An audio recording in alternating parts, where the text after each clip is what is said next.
Hello दोस्तों, welcome to our education platform Pi Engineers Point में आप सभी लोगों का बहुत बहुत स्वागत है। Welcome to all.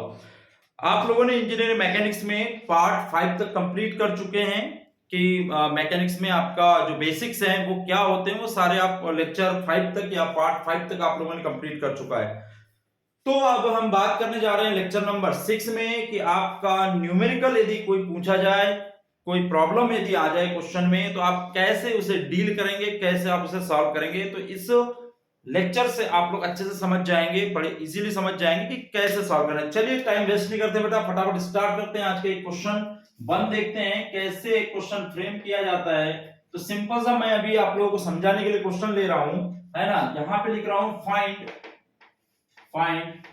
the value of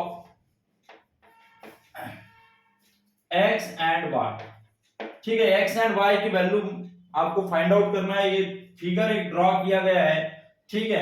ये फिगर ड्रॉ किया गया है, यहाँ पे वेरियस फोर्स लगे हुए हैं। ये 5 किलो न्यूटन का लोड लगा हुआ है ना। ये आपका 6 किलो न्यूटन का लोड लगा हुआ है। यहाँ पे आपको 7 किलो न्यूटन का लोड लगा हुआ है और इधर एक 10 किलो न्यूटन का लोड लगा हुआ है, इस तरह से।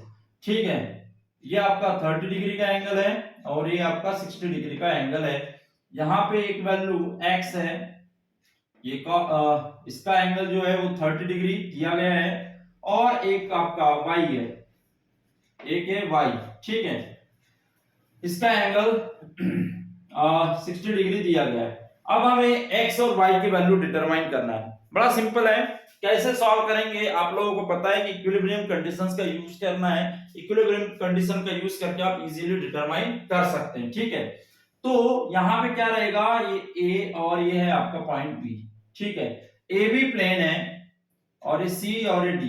तो बोला जाएगा कि प्लेन जो है वो क्या है, ए सी डी और आपका बी, ये जो है प्लेन है, इसके ऊपर वेरियस फोर्सेस लगे हुए हैं।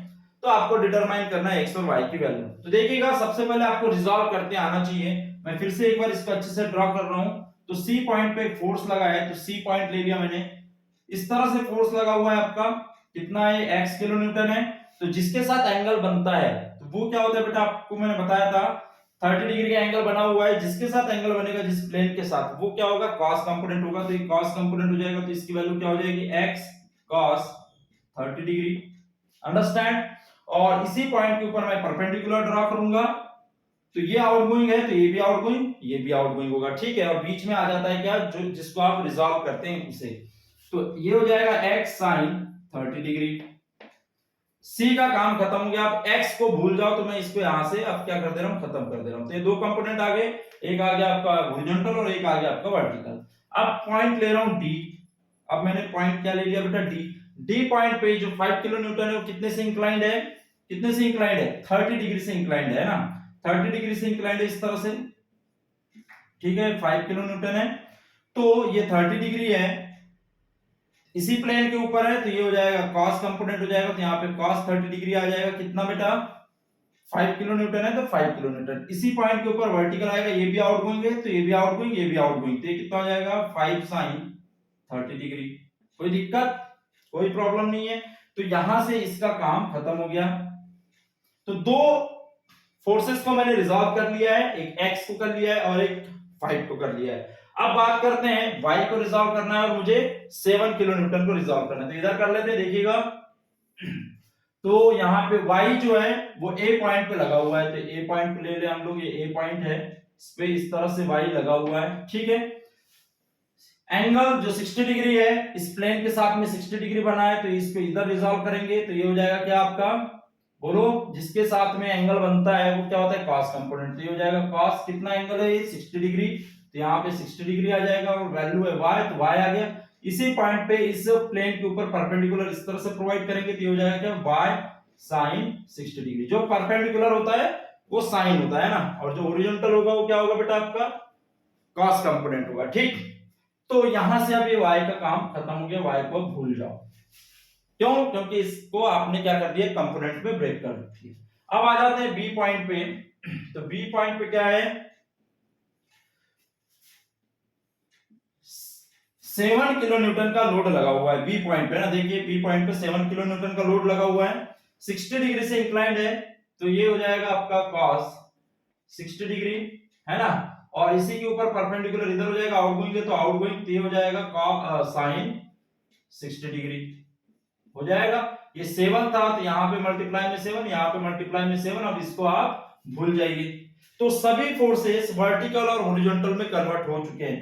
Vertical force, vertical force, vertical force, vertical force, horizontal force, horizontal force, horizontal force, horizontal force, और एक यहाँ पे हॉरिजॉन्टल फोर्स है और एक हॉरिजॉन्टल फोर्स है। दो इक्वेशन लगाएंगे आपका सॉल्यूशन हो जाएगा। क्या हो जाएगा? Using equilibrium condition, equilibrium conditions. आप कंडीशंस का यूज करेंगे। तो फर्स्ट कंडीशन है summation of horizontal force is equal to 0। मैं horizontal force is equal to 0 ले रहा हूं। तो हॉरिजॉन्टल फोर्स क्या क्या है देखिए, लेफ्ट हैंड साइड में जाने वाले आपके नेगेटिव, राइट हैंड साइड में जाने वाले पॉजिटिव। मतलब इधर जाएंगे तो वो नेगेटिव होंगे, इधर जाएंगे तो पॉजिटिव, है ना। आपको कोऑर्डिनेट सिस्टम का यूज करना है, सिंपल सा।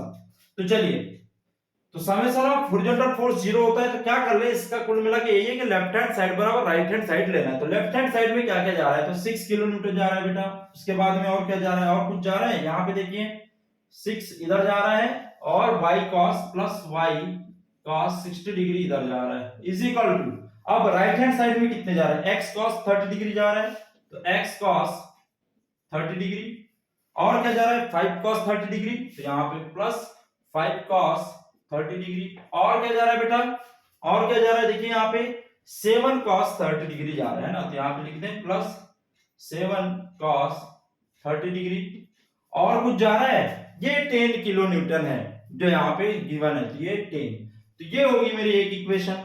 तो y और x के फॉर्म में एक इक्वेशन हो जाएगी, ठीक है।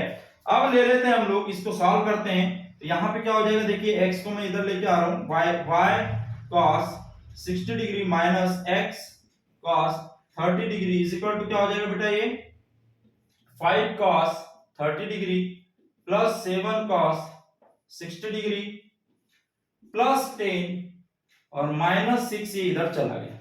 तो ये होगी मेरी इक्वेशन, इसको हम कैलकुलेशन से सॉल्व कर सकते हैं इजीली, ठीक है। मैं इसे क्लीन करूं 2 मिनट, क्योंकि हमारा इक्वेशन का काम हो चुका है, ठीक है।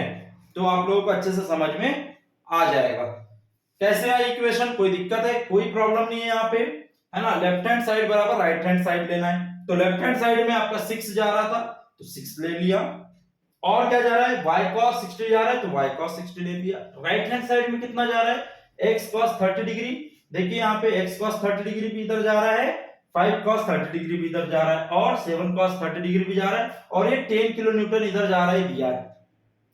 प्लेन क्या है, ACDB, है ना, ये प्लेन है सीधा, इसी को प्लेन भी एज्यूम किया गया है।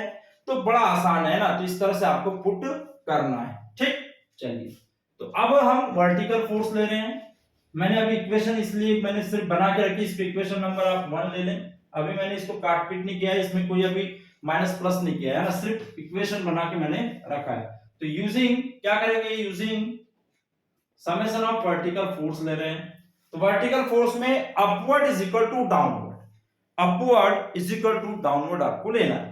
तो अपवर्ड फोर्स क्या है देखिएगा, यहाँ पे अपवर्ड फोर्स क्या बेटा, x cos 30 degree plus 5 sin 30 degree, दो फोर्स अपवर्ड है, और डाउनवर्ड फोर्स देखिए y sin 60 डिग्री है और 7 sin 60 डिग्री है। तो इनको हम डाउनवर्ड शो करेंगे, तो इज इक्वल टू में आएगा y sin 60 degree plus 7 sin 60 degree.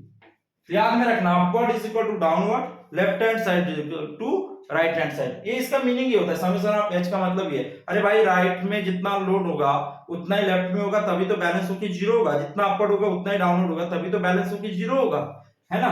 बात समझ में आ गई। चलिए, तो यहां से x cos 30 डिग्री इसको इधर लेके आया तो minus y sin 60 degree is equal to कितना हो जाएगा बेटा, 7 sin 60 डिग्री, और ये चला जाएगा इधर तो माइनस 5 sin 30। तो ये होगी मेरी सेकंड इक्वेशन, इनका काम हो गया खत्म। इन दो इक्वेशंस को आप सॉल्व करेंगे, equation number 1 and equation number 2, तो आपको आंसर्स आ जाएंगे। अब इनकी कोई जरूरत नहीं है। तो इस तरह से सॉल्व किए जाते हैं जब आपके सिस्टम के ऊपर या किसी प्लेन के ऊपर या किसी बॉडी के ऊपर एक से ज्यादा फोर्सेस काम कर रहे हो, तो इस तरह से आपको क्या करना है, रिजॉल्व करके सॉल्व करना है। बात समझ में आ रही है? इसे आप लोग सॉल्व करके देखो, इसे आप सॉल्व करके देखो क्या होगा, क्या होगा। तो x cos 30 की वैल्यू कितनी होती है, बोलिए। x इंटू cos 30 की वैल्यू जो होगी कितनी होगी, 90 की 0, तो यहाँ √3/2 माइनस y sin 60 की वैल्यू कितनी होती है, कितनी होती है, √60/3 होती है, 3/2 √3/2 है ना, इज इक्वल टू कितना होता है यहाँ पे 7 इंटू कितना हो जाएगा √3/2 माइनस 5 sin 30 की वैल्यू कितनी होती है 1/2 इंटू 1/2 है ना। तो इसको सॉल्व कर लेंगे तो क्या हो जाएगा, देखिए ये यहां से कैंसल, यहां से कैंसल, यहां से कैंसल, तो यहां पे क्या बचेगा 2 2 2 2 कैंसल, ये 3 3 3 कैंसल, तो यहां इनटू में अपॉन में क्या आ जाएगा 3 आ जाएगा। ठीक है, ये कैंसल हो गया और ये √3 आ जाएगा। बात समझ में आई कैसे आई? तो मैं यहाँ पे अभी सीधा डायरेक्टली लिखूंगा, तो x minus y is equal to 7 minus 5/√3 आ जाएगा। तो यहां से क्या होगा बेटा, देखिए √3 ये आ गया और यहाँ पे हो जाएगा 7√3 माइनस 5 हो जाएगा। तो ये हो गया इसका x माइनस वाई की वैल्यू, इक्वेशन नंबर जो भी है अभी तो यही रख, और यहां पे भी इसी तरीके से सॉल्व करेंगे तो क्या आ जाएगा बेटा, इसको सॉल्व कर रहा हूं मैं, ऊपर सॉल्व कर रहा हूं, y cos की वैल्यू कितनी होगी, cos 60 की वैल्यू कितनी होगी, बोलिए cos 60 की वैल्यू 1/2 है ना, cos 60 की वैल्यू यहां पे कहीं गलती तो नहीं की है, नहीं 1/2 और